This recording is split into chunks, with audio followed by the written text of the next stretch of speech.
Shalom semuanya. Saya mau membahas topik yang relevan dengan keadaan hari-hari ini ke depan, di mana motivasinya adalah bukan ingin supaya kita nakut-nakutin, atau saya juga hanya ingin menghibur-hibur, tapi kita juga harus dipenuhi hikmat Tuhan. Jadi intinya adalah supaya kita tidak buta melihat situasi dunia, tapi juga terlebih jangan buta rohani, karena segala sesuatu sudah tertulis di dalam firman Tuhan. Nah, saat ini Bapak Ibu sekalian, kita sedang ada di tengah kegoncangan skala dunia. Jadi ini adalah suatu realita. Kegoncangan ini sudah dinubuatkan bahwa firman Tuhan akan goncangkan segala sesuatu, bahkan sistem dunia pun digoncangkan supaya nyata yang tidak tergoncangkan. Yang tidak tergoncangkan hanyalah sistem kerajaan Allah.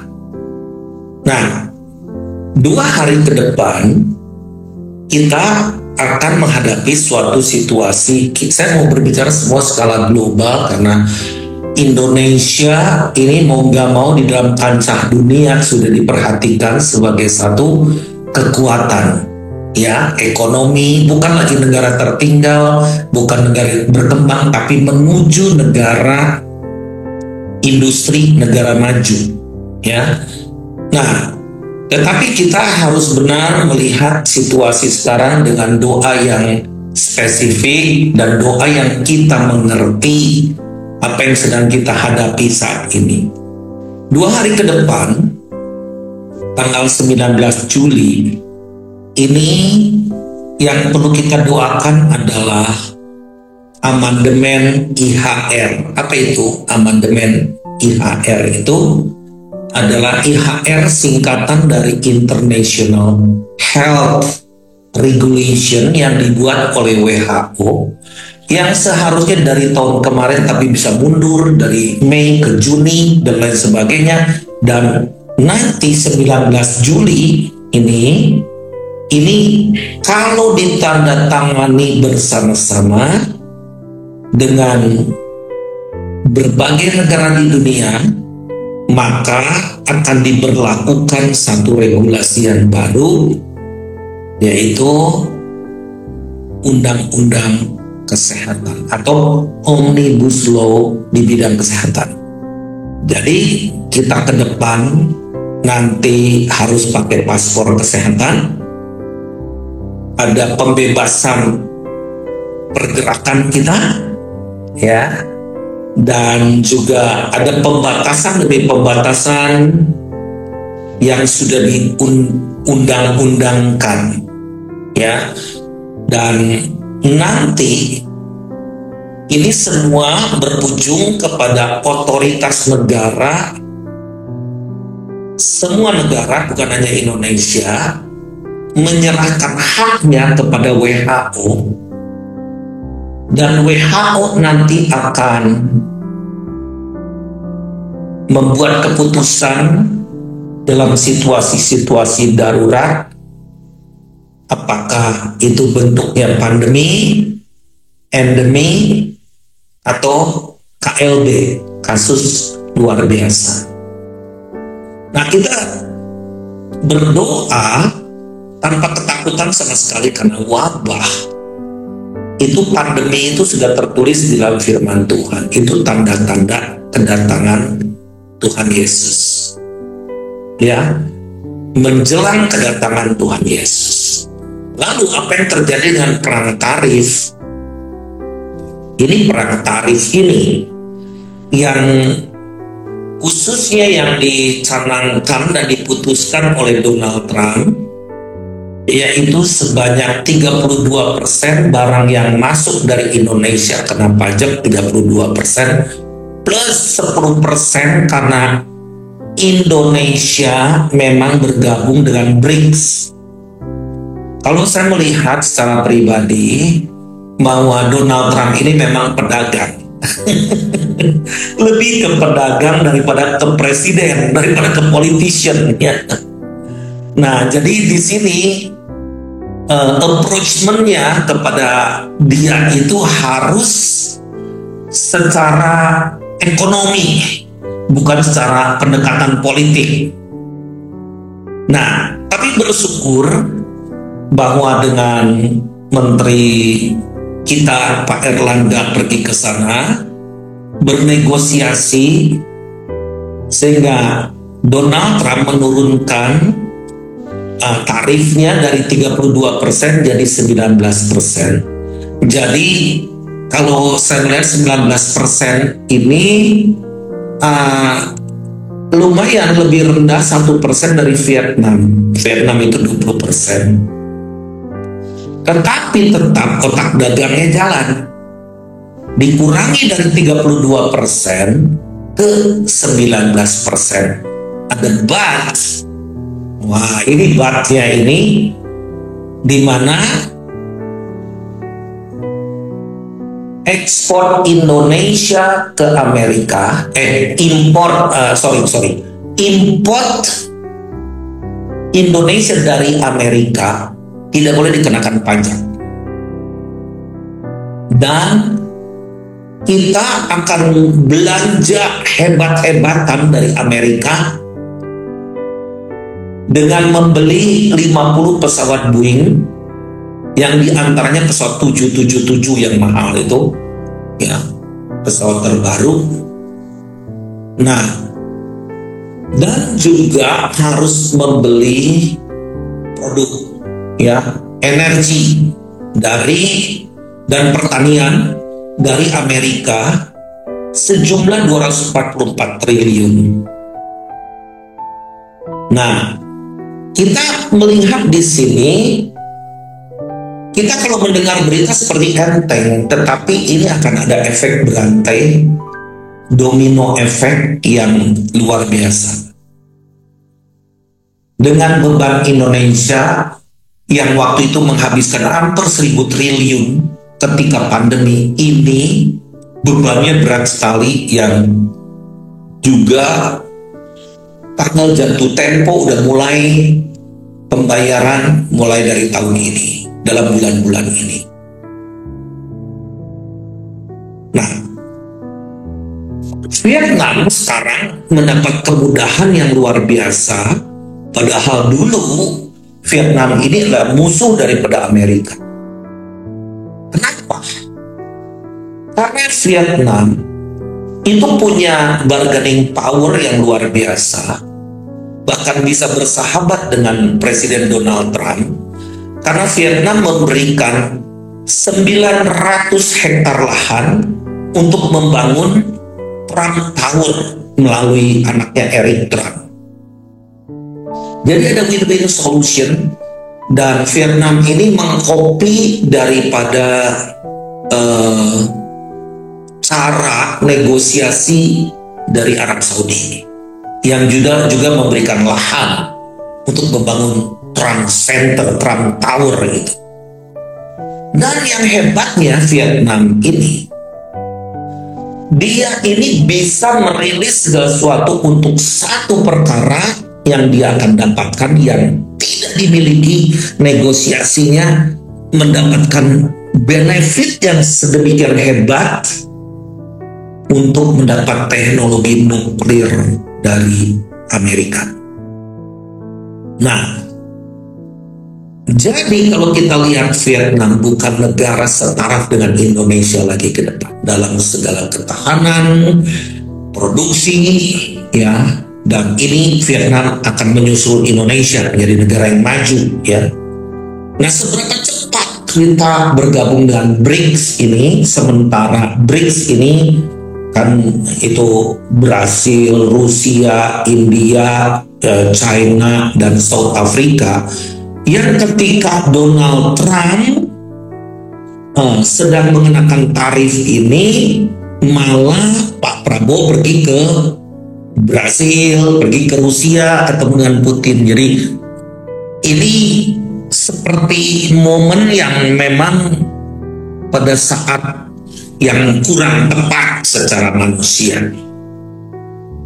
Nah, dengan dampak daripada aturan-aturan ini, saya ini dulu pengusaha garment.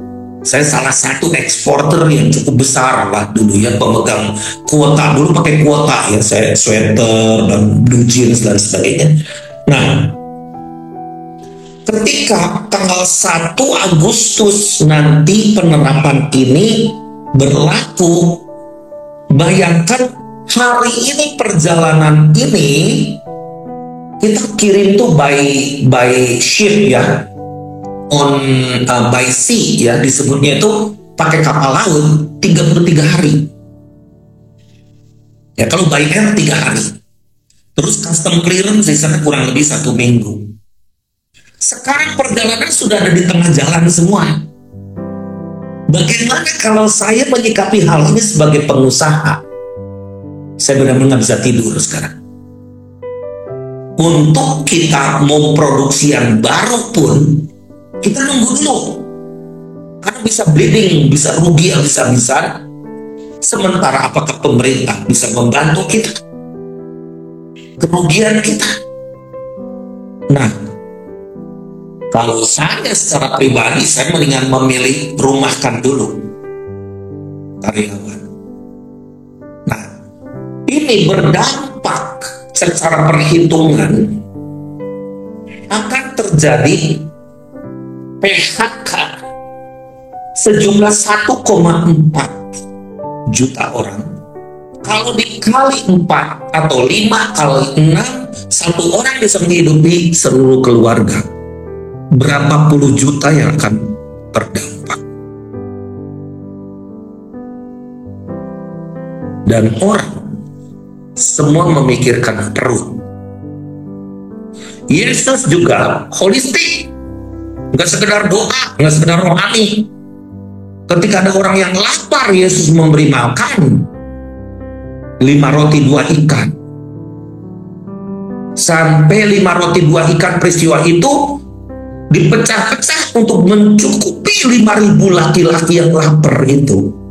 Dan Yesus berkata kepada murid-muridnya, kamu yang harus memberi mereka makan. Nah, murid-muridnya nggak ngerti di dompet ada berapa, di kas ada berapa. Lalu, kalau kita lihat bonus demografi saat ini, usia tenaga kerja yang membutuhkan lapangan kerja, mayoritas ini di bawah 24 tahun, 7,28 juta orang. Nah, secara kita lihat tantangan ke depan, industri, perdagangan, perekonomian, perbankan, dan lain sebagainya memicu percepatan untuk bisa melakukan namanya digitalisasi. Jadi acceleration technology. Saya udah khotbahkan sebelum pandemi ini ya, itu acceleration ya teknologi. Jadi nanti sosial media, robotik, itu pakai robotik, AI, Internet of Things, digitalisasi dalam segala bidang. Nah, kalau kita lihat apa yang dikatakan oleh Gubernur Bank Indonesia namanya Peri Warjio, mengatakan, hingga Menteri Keuangan Sri Mulyani juga mengatakan begini, sudah mewanti-wanti kepada seluruh rakyat Indonesia bahwa kita sedang memasuki masa kesuraman tahun 2025 atau disebut uncertainty atau ketidakpastian. Apalagi Amerika yang moody seperti ini. Nah, itu mereka punya kebijakan namanya American First. American First. Nah, mungkin kita pikir, ya itu urusan Cina dengan Amerika. Tetapi ketika kalau kita pergi ke Amerika, semua produk rata-rata Cina, termasuk iPhone pun. Tentu karena ada tarif ini, maka apa yang dikenakan ke China ini tarifnya tinggi sekali, maka ekspor dari China ke Amerika itu akan melemah, berkurang. Nah, China ini dapat dari mana raw-nya? Batu bara, karet, apalagi energi pembakaran, sebanyak dari Indonesia juga. Nah, Bapak Ibu sekalian, pengangguran berdasarkan tingkat pendidikan ini ngeri juga, ya. Kalau kita lihat di mana SMK, tingkat SMK itu 8%, SMK 6,35%, SMP 4,35%, D S1 6,23%. Bayangkan kalau di TV sekarang S1 sarjana itu cari kerja untuk bisa nyapu jalanan. Ini nggak pernah kan terjadi seperti ini. Ya. Nah, terus nanti sebentar ya. Saya ngomong data dulu, oke? Angkatan kerja di Indonesia ini per Februari sebelum ada tarif dan lain sebagainya 153,05 juta orang. Lalu angkatan kerja di Indonesia dari sejumlah 150 juta sekian itu 145,77 juta orang sudah bekerja, tetapi 7,28 juta orang belum bekerja atau pengangguran. Ini data sebelum ada tarif diberlakukan.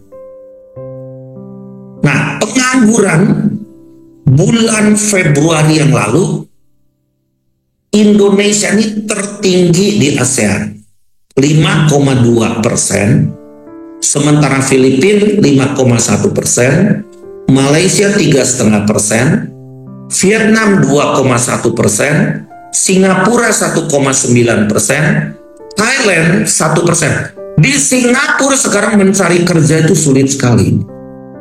Bahkan Bapak Ibu sekalian, toko-toko pun, food court dan sebagainya sudah mulai banyak yang tutup. Di Amerika, bayangkan 364 the giant company close down. Kayak misalnya Gold Gym dan apakah nanti Burger King dan sebagainya. Nah, ini data, ini situasi yang sedang terjadi. Ini realita yang sedang kita jalani. Nah, pemerintahan Prabowo itu menerapkan 3 main project ya untuk Indonesia. Hilirisasi, melanjutkan proyek Pak Jokowi, tetapi investasi di bidang AI 344 triliun digelontorkan. Nah, kenapa sih saya share ini ya, supaya kita nih lihat peluang-peluang gitu ya. Tuhan akan bekerja tepat waktu kalau kita mengerti panggilan. Nah, 3 ini: hilirisasi, investasi bidang AI, pertanian yang seluas-luasnya karena Indonesia harus menjadi lumbung pangan. Nah, apakah orang Kristen di Indonesia in the cost semua? Apakah nggak ada peluang? Saya sudah mulai memikirkan. Kita ada gerakan LDNT, gerakan apa lagi, all this, gerakan apa. Tetapi kita mulai mengadopsi juga sekarang anak-anak yang bergerak di digital AI untuk adopsi mereka menjadi komunitas, supaya ujung-ujungnya bisa nanti melakukan marketing digital atau sifatnya company, mereka bisa dapat income. Ketika di Jogja, beberapa mahasiswa datang kepada saya, mereka struggle sekali dalam hidup mereka, antara kuliah, antara hidup, dan lapar. Nah, firman Tuhan mengatakan bahwa kita ini harus berdiri sebagai orang yang lebih dari pemenang. Krisis berkali-kali terjadi. Bahkan, Bapak Ibu sekalian, dari semalam saya dapat berita, juga dari John Rock juga dapat berita, bagaimana orang-orang Kristen di Syria saat ini sedang dikejar-kejar mau dibunuh.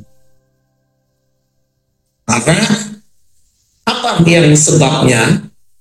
Pemerintah Syria akan berdamai dengan Israel, maka kelompok garis keras di sana nggak suka. Jadi mengejar orang-orang Kristen dan orang-orang Druze. Orang Druze itu adalah minoritas Yahudi yang bukan agama Yahudi. Penduduknya ada 1,4 juta di 3 negara, Syria, Lebanon, dan Israel. Israel di daerah utara, ya, di daerah tinggi Golan dan lain sebagainya. Mereka berteriak, mereka mengatakan, doakan kami, bahwa mereka itu sedang dalam keadaan terancam. Masih ingat peristiwa 96 sampai 98 di Poso, di Maluku Utara, di Tobelo, dan lain sebagainya.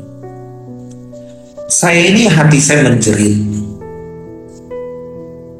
karena sebagai seorang pendoa syafaat harusnya bisa mengerti bagaimana standing in the gap, berdiri di celah, merasakan penderitaan orang, nggak cuek gitu.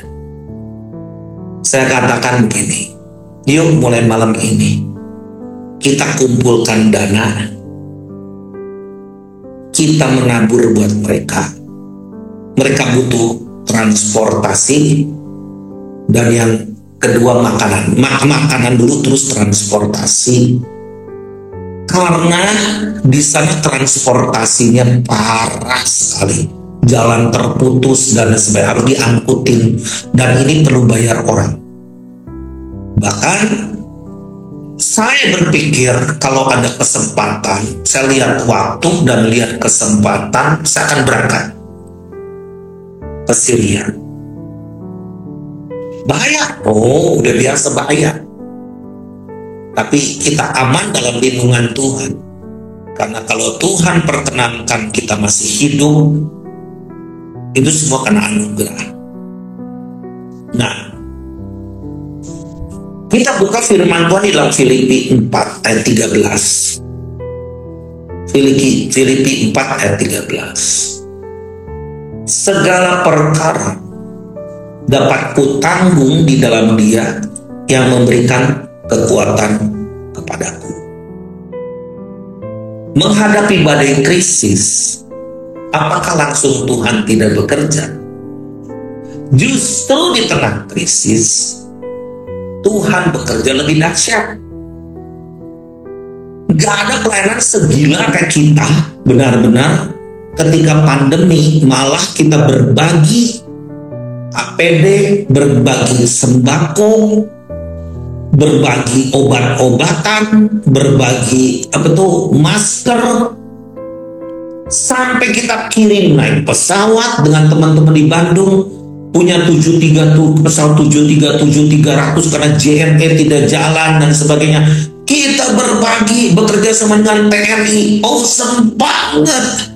Kita pakai kapal perang, dikawal oleh 2 kapal lagi untuk pergi ke mana? Ke Kepulauan Seribu. Sampai saya katakan ke teman-teman, loh, belum pernah pelayanan kita meluas dengan biaya yang tertinggi sepanjang pelayanan kita di My Home waktu krisis. Dan kita bergerak tanpa ketakutan. Malah waktu itu kita pergi ke kuburan-kuburan, penggali-penggali kubur, kita adopsi. Tahu nggak, subuh waktu itu, subuh-subuh, ngeri situasinya kayak neraka. Bisa 200-300 peti mati berjajar menunggu di kubur. Dan kita berbagi di situ. Nah, ayat ini menerangkan kepada kita. Saya mau kupas ayat ini supaya menjadi pegangan buat kita semua. Segala perkara dapat kutanggung di dalam Dia yang memberi kekuatan kepadaku. Segala perkara ini artinya apa? Segala sesuatu, everything, every single moment, every single problem, nggak ada terkecuali. Tuhan mau bekerja tuh nggak seperti Nyi Blorong atau dewa, tikung tolong, enggak. Tapi Tuhan bekerja melalui kita, menyalurkan kuasanya melalui kita. Jadi tidak terkecuali krisis model apa. Saya pribadi mau kesaksian. Saya pernah di tengah badai, mau kapal tenggelam di Mentawai. Saya pernah naik pesawat mau nyungsep waktu itu di gunung di Garut. Besoknya benar pesawat itu nyungsep. Kapten Frida itu nubruk gunung karena pesawatnya sebenarnya udah rusak. Terus saya pernah juga mau dibunuh orang. Kelompok teroris jihad nangkep saya. Kok saya masih bisa aman, bisa keluar? Kalau disaksikan terlalu banyak. Jadi dalam krisis, tekanan, persoalan, dalam kekurangan, Tuhan bekerja. Jadi maksudnya dapat ditanggung, itu maksudnya apa? You can handle it.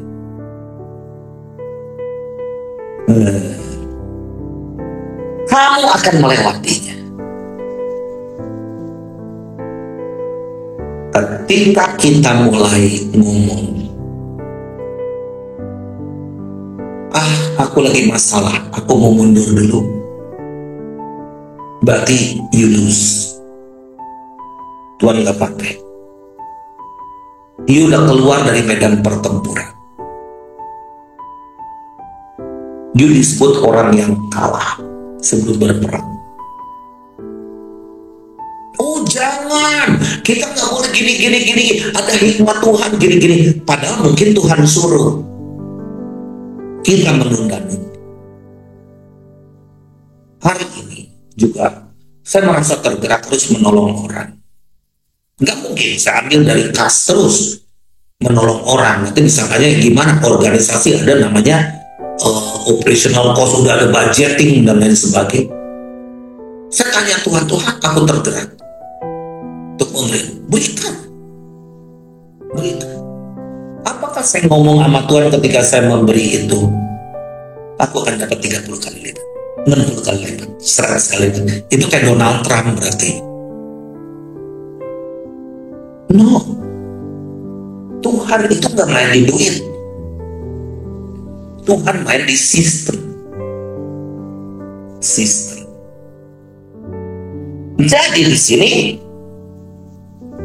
segala perkara dapat kutanggung di dalam Dia, bukan kekuatan kita, yang memberi kekuatan kepadaku. Kata kekuatan di sini adalah endinamo, atau bahasa yang kita sering kali pakai namanya dinamo. Dinamo itu simpelnya kayak bagaimana? Dinamo itu energi kalau di-push. Misalkan naik sepeda, ada zaman dulu kan suka ada lampu gitu, di-push baru nyala ininya kan lampunya. Apakah kita sedang begitu? Atau enggak, parkir aja sepeda kita? Aki akan habis kalau nggak dijalanin, nggak ngisi lagi.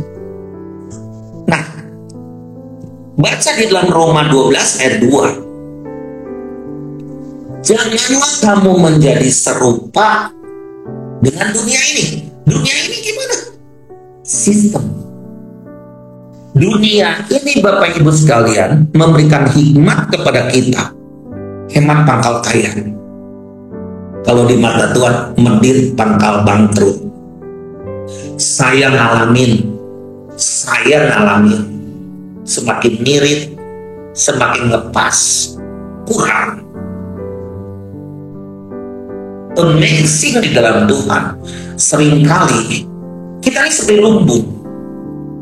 Lumbung itu harus tersalur sehingga bisa ada berkat yang baru.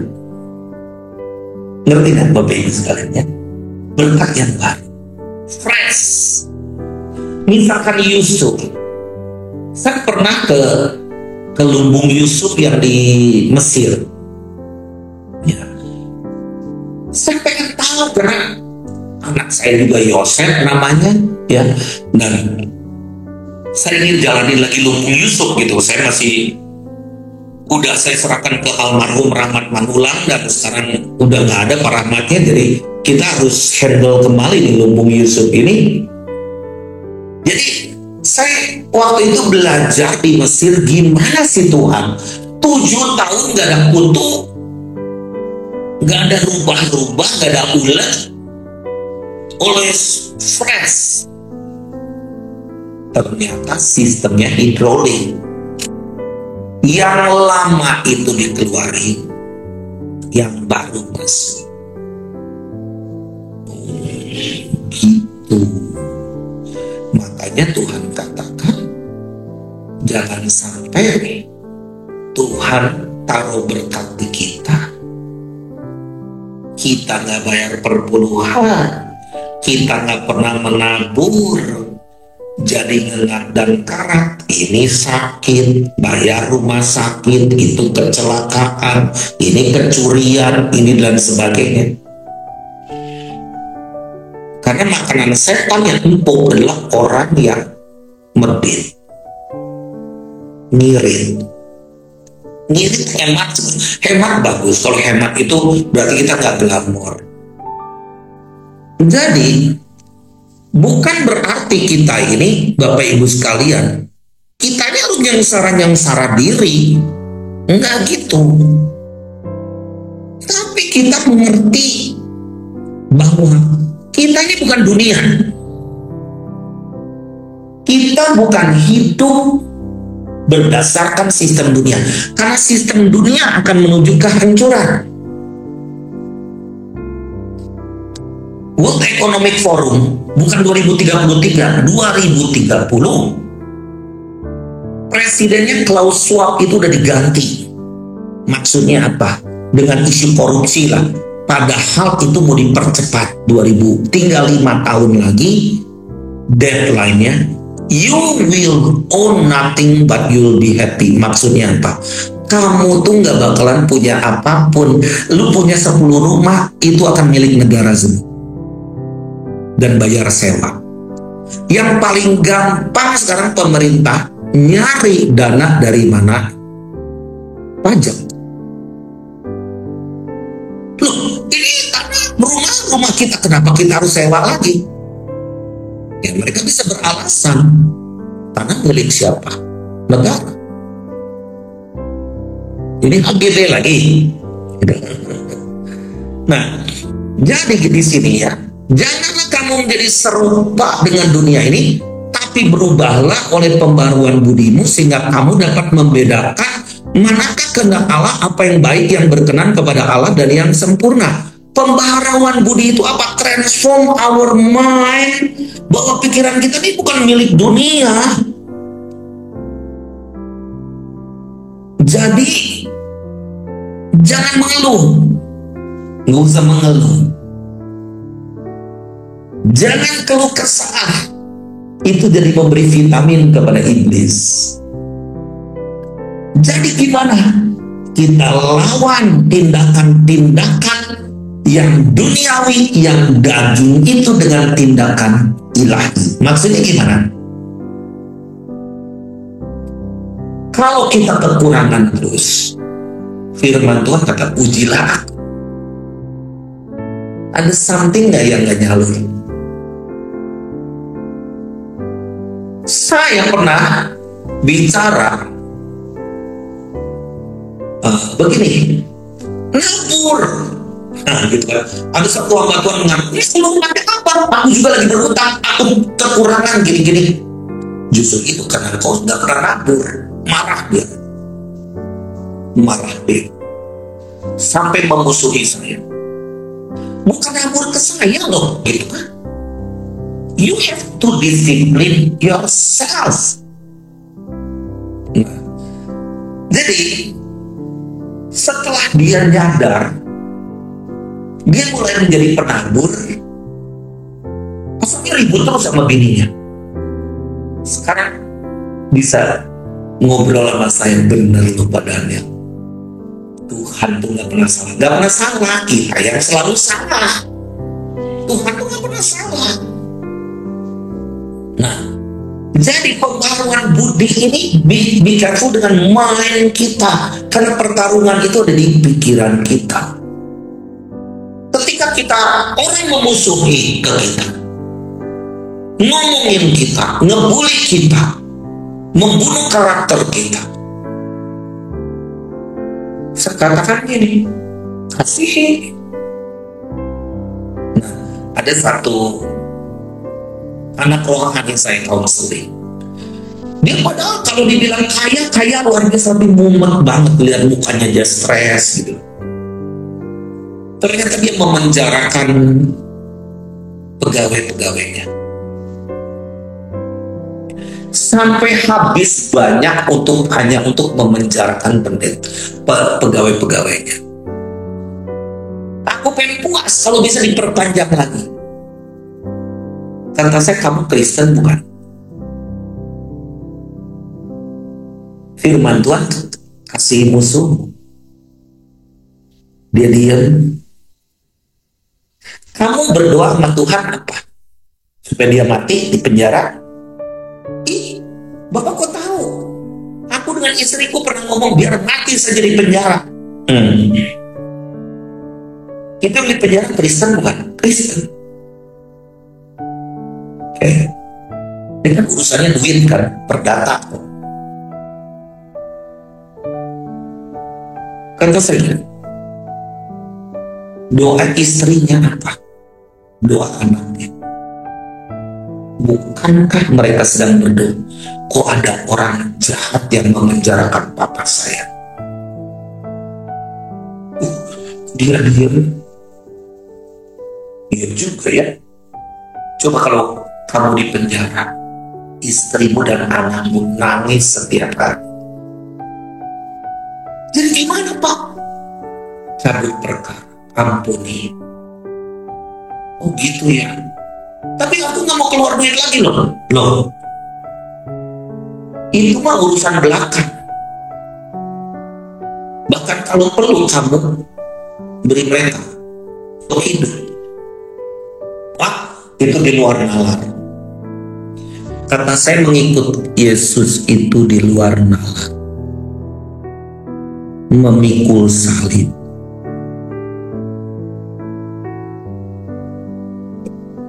Siapa sih yang gak pernah ketipu kita? Hah? Kita semua pernah ketipu. Kita juga semua pernah dibully, pernah diomongin, pernah sakit hati. Itulah hidup. Tapi apakah kita mengalami aniaya pernah seperti Yesus? jauh. Semuanya ego untuk kepentingan sendiri. Di dalam Filipi 4 ayat 5, 6, 7, dan 8. Hendaklah kebaikan hatimu diketahui semua orang. Oh, ada orang, jangan begitulah, nggak usah sombong gini. Tapi diketahui semua orang. Tuhan sudah dekat. Ayat yang ke-6. Janganlah hendaknya kamu khawatir tentang apapun juga, tetapi nyatakanlah dalam segala hal keinginanmu kepada Allah dalam doa dan permohonan dengan ucapan syukur. Jadi doanya dan permohonan dengan ucapan syukur. Bukan doa dendam, doa ngotot, doa kepahitan, doa ngejerit-jerit. Saya baru pelayanan dari luar. Waduh, ketika khotbah itu, wah, sebagian teriak-teriak, sebagian bahasa roh, sebagian teriak. Kata saya, nah ini campur. Nggak dari Tuhan semua. Karena sebagian dari kalian sebenarnya kemasukan. Ada kepahitan, ada kebencian, ada dendam. Ketika saya tantang mereka, ada di antara kalian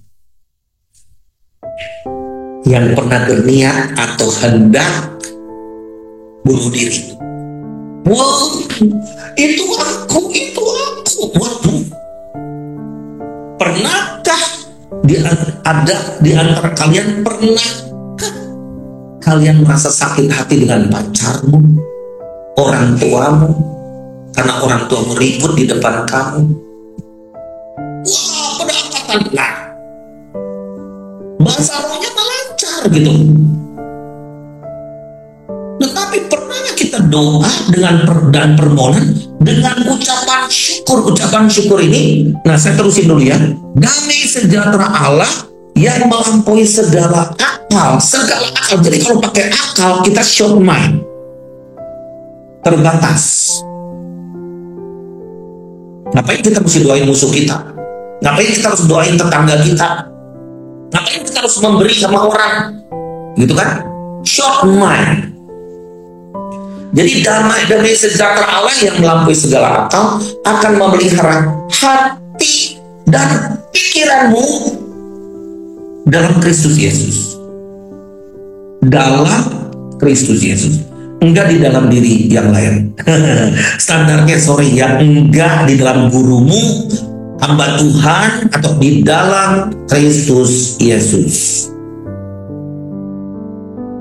Jadi akhirnya saudara-saudara, semua yang benar, semua yang mulia, semua yang adil, semua yang suci, semua yang manis, semua yang sedang didengar, semua yang disebut kebajikan dan patut dipuji, pikirkanlah semuanya itu.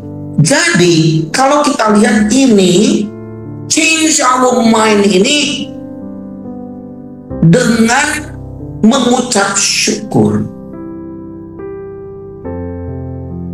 Pernah ada satu orang yang kehilangan anggota tubuh dan selalu mengeluh, kakiku dengan satu gini.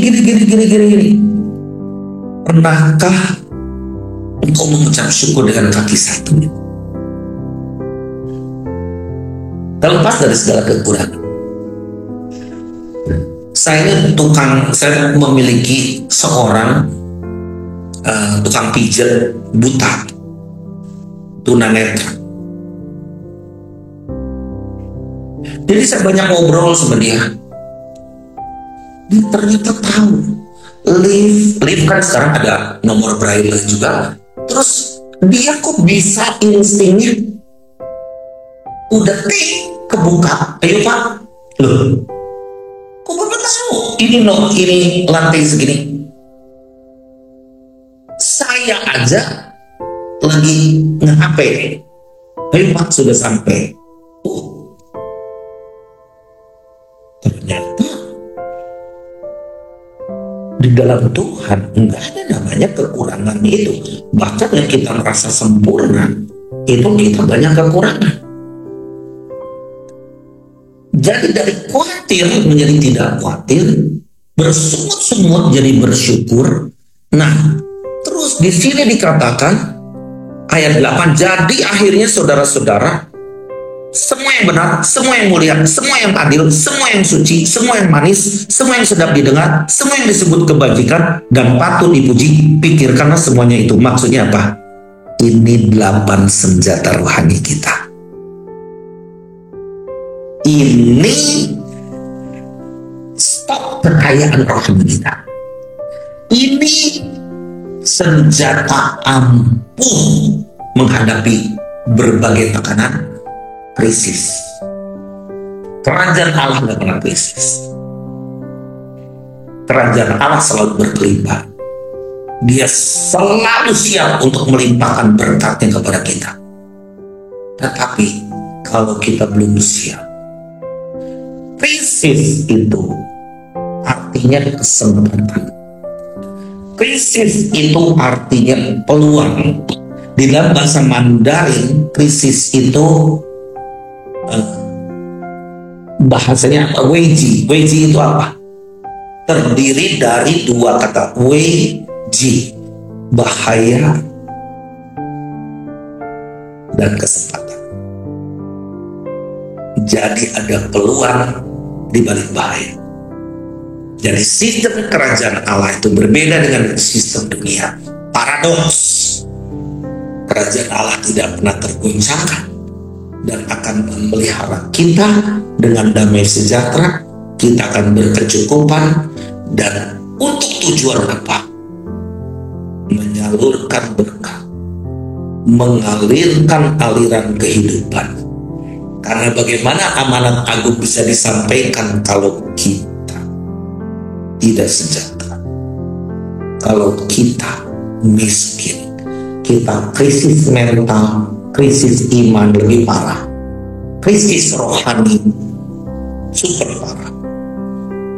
Ya, nah biarlah kita mau datang kepada Tuhan pada malam hari ini supaya kita benar-benar mensyukuri karya Tuhan yang luar biasa, mengucap syukur dalam segala perkara.